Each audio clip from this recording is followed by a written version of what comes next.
For the intro of this video, I learned something super cool. So if you take your normal camera, like this, and you take the lens off, just like this, then it normally goes on that way, right? So it goes through this way, so it goes through the sensor right there, or actually it goes the opposite way. The light comes through the lens, through here, onto the sensor. But if you flip it round like this, so it's the wrong way round, then it actually is like a macro lens, meaning you can zoom in super close to stuff. So I'll see if I can set this up so I can show you. See that? I hope you can see that, but see it's super zoomed in on the Windows key. It's very, the focal range is very bad on it, and you can't zoom in at all. Like if I wanted to go slightly to the left, it'd totally mess up the image, so you have to get it just right. But basically for this shot, I just did this on my eye. I can't show you, but imagine I've done that with the lens that I just showed you. I was just like that. Looks stupid, but it does a really cool job of getting like a really close-up shot. So for this shot right here, I had this camera pointing through the bed like this, nice and lovely. And then I had this light over here. I turned up just like the temperature of it so it's nice and bright onto the pillow right there, and I had this blue nano tube going straight onto there so it creates like a little contrast on my face. And I also had this phone, this one right here, I had that balancing on there so it was shining on this, because if you see there, you see that black there, I wanted that to be bright, so I had to brighten up this bit. So this was the hardest shot so far. So I had my 55mm f1.4 lens, and I had to put my ND filter on the front, so it was just that little bit darker. Now, over here we've got this light, which is nice and warm, a warm tint. So warmed up the image, and also I wanted to add a bit of contrast, so I've got this blue nano tube, and I had to balance it with a chair because it was just not balancing whatsoever. And then I also had to reach my hand through here to grab the top, ow, to get through to the top, because I couldn't like, squiggle my way through here to get to the top. So very annoying shot to get, but we got it and it's sick. I really wanted to get this plant in the shot and have it like so it's super focused on the plant. So I've come up with this. So basically, have the camera here with my 55mm lens, so it's quite zoomed in. And then I have a little bit of a blue contrast going over here, as usual, with the warm tint of this light. But I thought it turned out pretty well. I had to put the plant over here, that's what I meant to say. I had to put the plant on this little banister thing, as if I put it there, this lens was too zoomed in, and if I used the other lens, it just wouldn't look so good, so that's what I've done. Look how nice this shot is, right?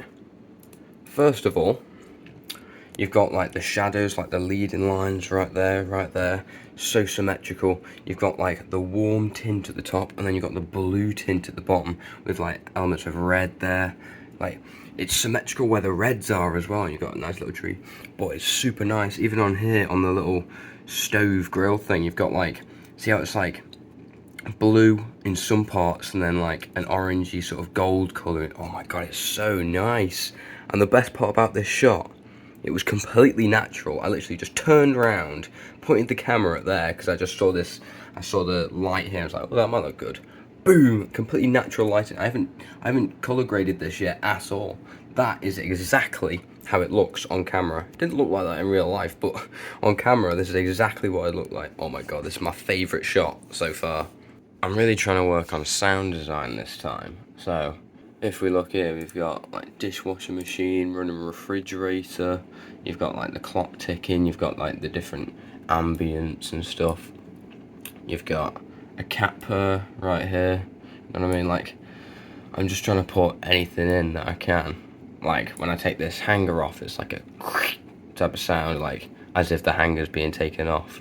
But it's just so hard to think of things, because it's like, for example, this shot right here, where I walk past this plant, like what do I think of? There's like no sound here. I've got to like, there's got to be like ambience and stuff of like different things, and I don't know what to put in. You know what I mean? Like, it can't just be silent. There's got to be some sort of atmosphere there, but I don't know what to put in the atmosphere, because there isn't any atmosphere really in real life. It's just dead hard. Okay, so I'm making work on the sound effects. So if we look here, look, you've got water in a glass pours into a glass, so basically like the sound of the water, because if we look here, you know, it's of me pouring water into a glass. So obviously that's what you can see, but the part about sound effects, the speciality of it, or the more advanced version of it, is things you can't see. So because I'm in the kitchen, I thought, right, kitchen ambience, right? So we've got a fridge hum and door. I don't know what door means, but fridge hum, so it's like, you know what I mean? And then we've also got morning kitchen indoor street, which basically means it's like suburban ambience sort of thing. I know you say ambience a lot, but that is just the word for it. So if this part is of a car going past, so if I solo it, then listen to this.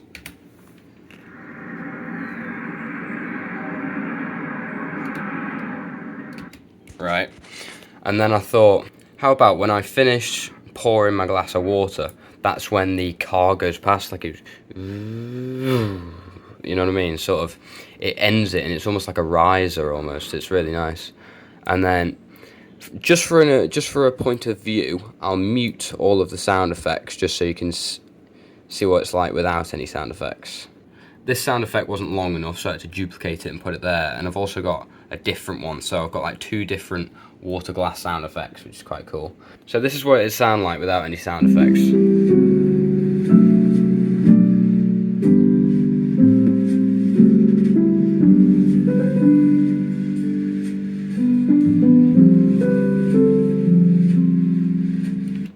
And this is what it sounds like with sound effects.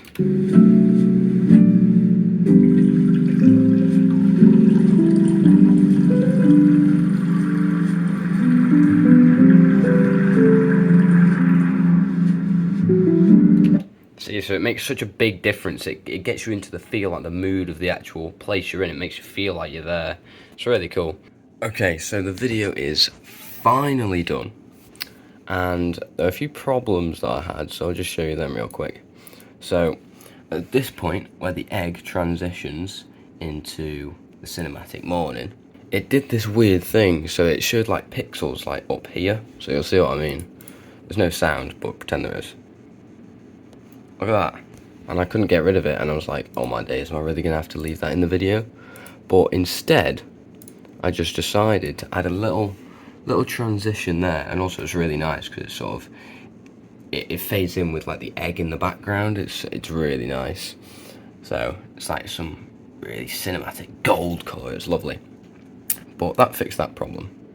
I also added loads and loads. Okay, it's frozen. I added loads and loads of sound effects, and I put like some throughout the entire video. So if we see down here, then you've got like all these ones at the bottom. See these, they go on for ages, and it really just gives a really nice vibe to the video. It's lovely. And also film grain was a really important part that I thought. So if I just zoom in here, well, you can see there's like a lot of grain in it, and grain gives it sort of like an organic feel. Like if you don't know what grain is, on most digital cameras it's just like really clean, you know, the image is just like super sharp, but it takes away the authentic feel of the film, if you know what I mean. Like if you're watching old film, you'll see lots of imperfections, and that gives it like a real vibe. It makes you feel like you're really there. It's lovely.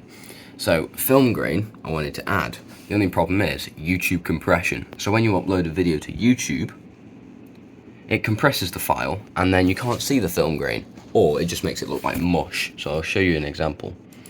So look, when we look at this is in 4K, by the way, but this is what it looks like. Hopefully you can see it properly on this, but look how it looks like it's really low quality. Look at that. See that there? Look how horrible that looks. It just doesn't look very nice all the way up. It just looks really, look, see that? It's like loads of artifacts and stuff. It just looks really, really disgusting. But I managed to fix that. So I tweaked the film grain so it like looks perfect in YouTube, and here's what it looks like. Hang on. See, look, it looks a lot better. Now, it's not perfect, but it does look a lot better than it did before. There's my boy. See, look, it does look quite nice. Now I'm gonna just experiment with film grain and try and get it as best as possible, but I do want to keep it, so that's good. Also, can I just point out this shot right here is so beautiful. Now, the highlights right here are a little bit blown out, but I kind of like that. And it's like, it's blue there, it's blue on the actual glass and on the water as well. And then over here, it's just lovely. And then you've got this sort of gold, like orange, but also red color on the finger. Oh, it's just so beautiful. It's like, if you've ever watched a bear, look, we can see here, it's just like the colours, like the duotone, it's so beautiful. And I've sort of replicated, if you look at that, and then you look at that, it's quite similar in sort of the duotone. It uses different colours, but it's just so nice.